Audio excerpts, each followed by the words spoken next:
Nos va a platicar la diferencia entre detención, aseguramiento y alternativas a la detención en el marco de la Ley de Migración. A manera de contexto, quiero platicarles un poco que varias organizaciones de la sociedad civil que son expertas ya en el tema de migraciones han documentado que aproximadamente al año están ingresando 400.000 personas a México de forma irregular. Estas personas en su mayoría provienen de países de Centroamérica, en primer lugar Guatemala, Honduras, El Salvador y Nicaragua, que en su totalidad constituyen entre el 92 y 95% del total de las personas que son detenidas en estaciones migratorias. En la página del INM encontramos información de que tan solo de enero a mayo del 2012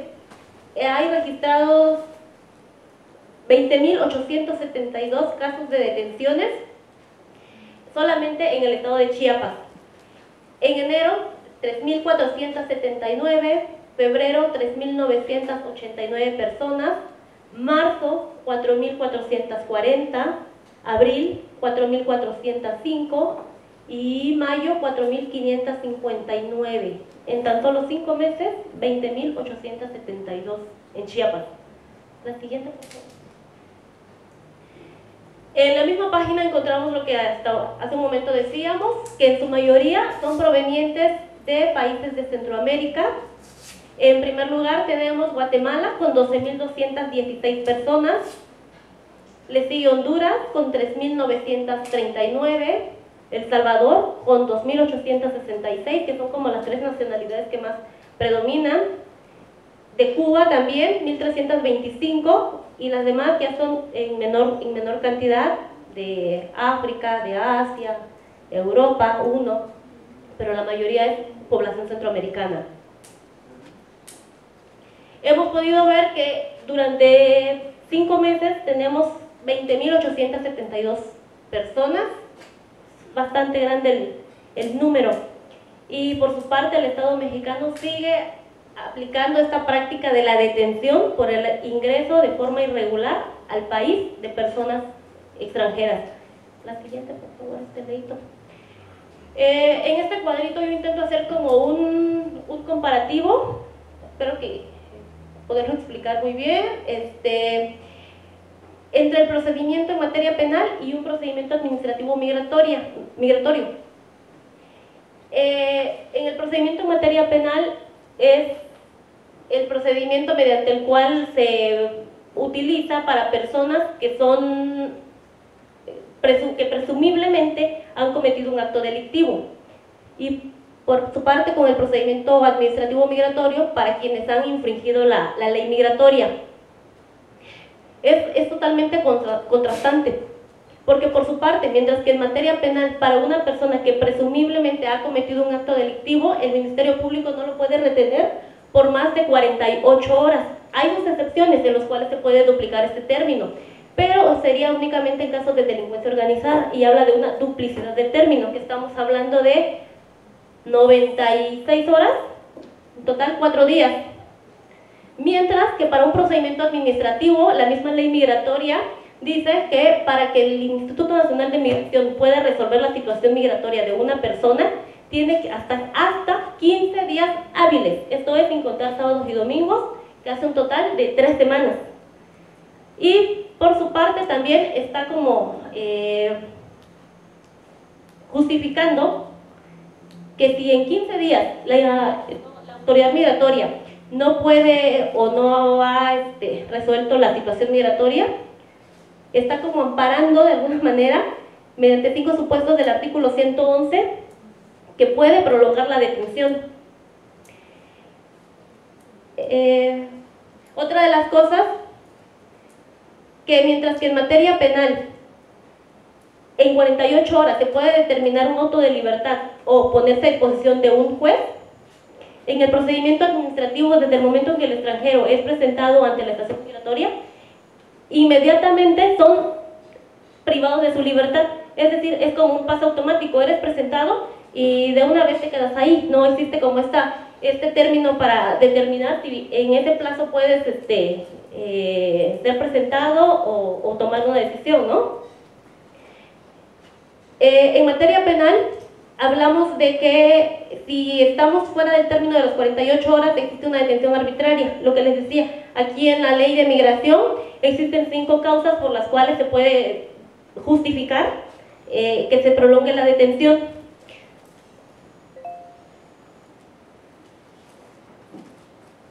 Esas 5 causas no las tengo aquí, pero se las platico de manera muy rápida. Que es, por ejemplo, cuando no existe una información fehaciente sobre la identidad de la persona extranjera. Hace algunos meses teníamos un caso, habíamos visto a un niño que decía primero que era hondureño, después que era salvadoreño, después que era guatemalteco. Entonces la autoridad migratoria no tenía claridad sobre la nacionalidad, lo cual prolongó la detención de este niño. El otro caso es cuando los consulados requieren de más tiempo para expedir el documento de identidad, que usualmente esto sucede. Cuando existe impedimento o cuando no es posible colocar como las conexiones de vuelo para las personas para su regreso a su país, cuando existe enfermedad o discapacidad para que la persona pueda viajar, y la última, y la que me parece más grave, que cuando se presenta algún recurso judicial o administrativo, también se prolonga la detención y por bastante tiempo. Siguiente, por favor. Otra de las cosas también que encontraba es de que mientras que en materia penal las personas tienen acceso a las constancias que se encuentran dentro de su expediente, en materia migratoria no existe. Las personas platican que no tienen acceso a ver todas las constancias que existen dentro de su propio expediente. En materia penal, a las personas se les informa cuál es el motivo por el que están siendo privados de la libertad, mientras que en el procedimiento administrativo hemos encontrado muchas personas que no saben por qué están o por qué fueron detenidos. En materia penal se les proporciona los servicios de un abogado defensor de oficio, lo cual no existe en el procedimiento administrativo migratorio. En materia penal, las personas pueden recibir visitas de familiares, mientras que en el procedimiento administrativo migratorio no pueden hacerlo.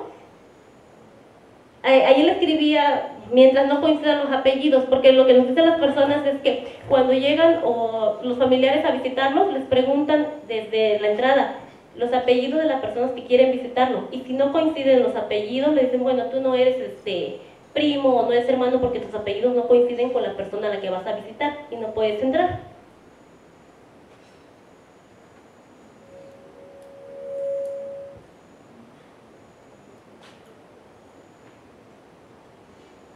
Bueno, esto ya es algo de lo que nos platicaba hace un rato Elba, que tanto en la Constitución y tratados internacionales de materia de derechos humanos se protege el derecho a la libertad personal, y que la detención únicamente debería admitirse en forma excepcional, después de que cada caso se haga con todas sus particularidades, como último recurso, después de que se hayan agotado todas las alternativas posibles, y en caso de que exista detención, siempre deberá apegarse a los derechos humanos, respetándolos en todo momento, y no debe considerarse como una regla la detención, sino como una excepción. Al respecto, el párrafo 39 del informe sobre inmigración en Estados Unidos menciona que la detención únicamente es permisible cuando, después de llevar a cabo una evaluación individualizada, se considera que es una medida necesaria para dar cumplimiento al interés legítimo del Estado, como asegurar la comparecencia de una persona al trámite de determinación de estatus migratorio y posible deportación. En todo caso, se deben explicar circunstancias particulares por las cuales se considera ese riesgo. Las razones que sustentan la procedencia de la detención deben ser claramente establecidas.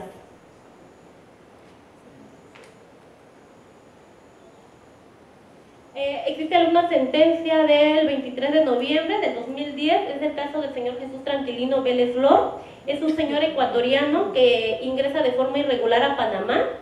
y por ese hecho en Panamá es sentenciado a 2 años de prisión en una cárcel, es decir, en un centro penitenciario,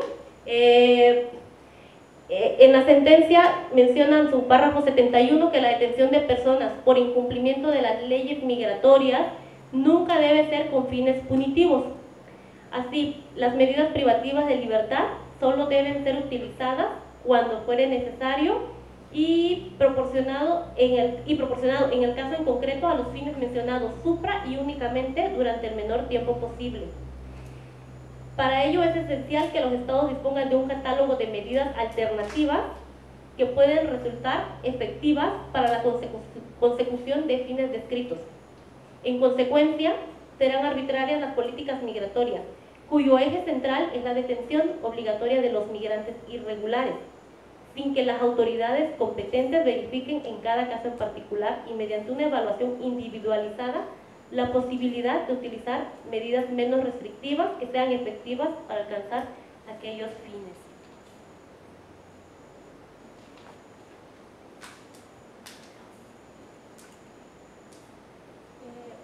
Me gustaría que analizáramos detenidamente el concepto de la detención. Que la detención, nos dice que la detención o privación de la libertad es el confinamiento o el internamiento de las personas en un lugar público o cerrado, y en ese lugar las personas se encuentran bajo la custodia o supervisión de otras personas, y que en ese lugar no existe la posibilidad de que se pueda ser abandonado en el momento que así se desee.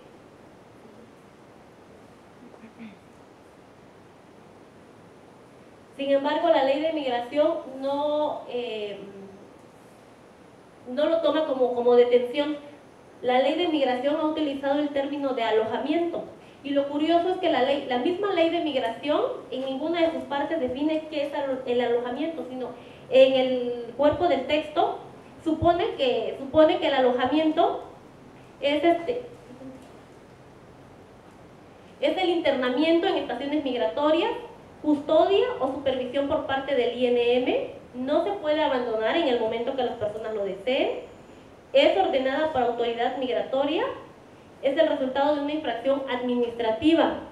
que si lo comparamos con la definición de detención, estamos ante la misma figura, únicamente que para la ley de migración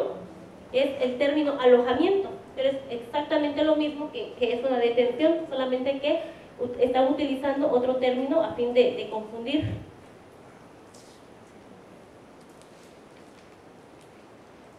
En este cuadrito hacemos un comparativo entre lo que existe, entre lo que es la detención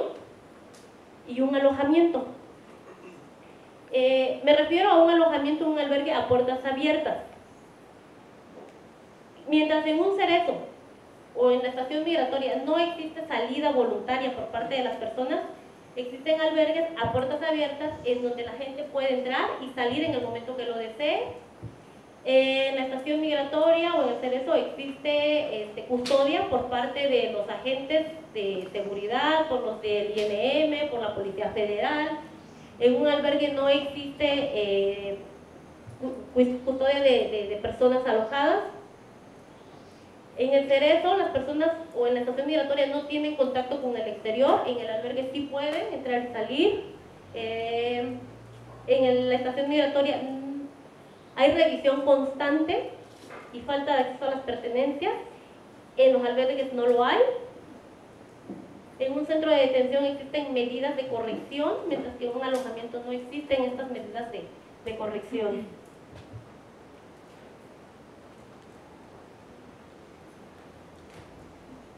Ya Elba nos platicaba bastante sobre las medidas de alternativas a la detención,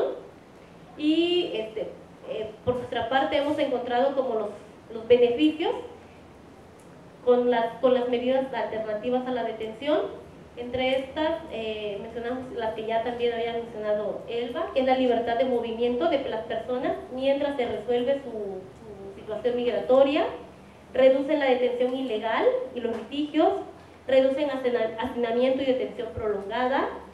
se protegen los derechos humanos, se mejoran los resultados de integración de personas en los casos en que sean aprobados, y se mejora la salud y el bienestar de las personas.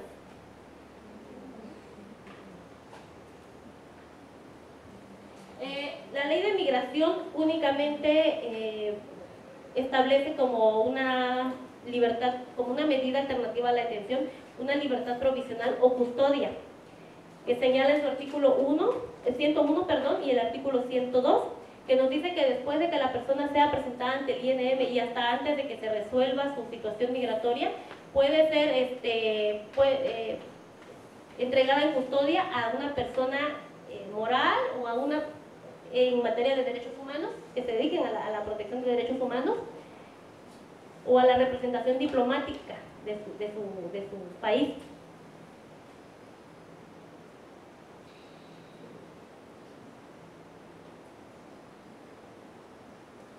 Y aquí menciona como los requisitos que sería otorgar garantía suficiente,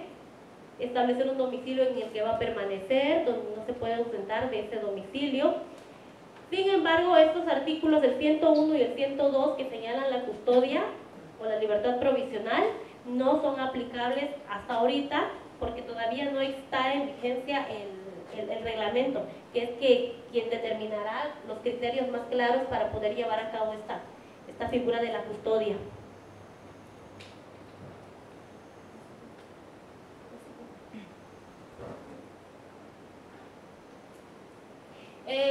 Revisando un poco el anteproyecto del reglamento de la ley de migración, que ayer nos explicaban que ya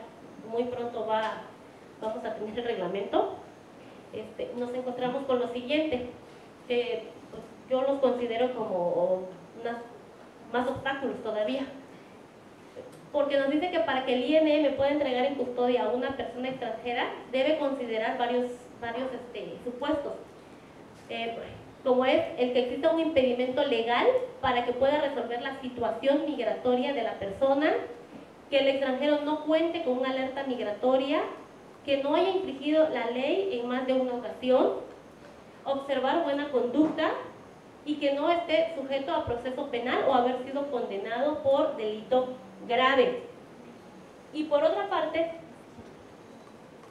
también establece requisitos de forma, que es que la persona que vaya a solicitar la custodia debe presentar la solicitud por escrito, ratificarla en un término de 3 días posteriores a la solicitud, que presente el acta constitutiva de la persona moral o de la organización, el instrumento público donde se haga constar que es la representante legal, la apoderada o el apoderado, que se identifique, y que presente el comprobante de domicilio que no tenga más de un mes.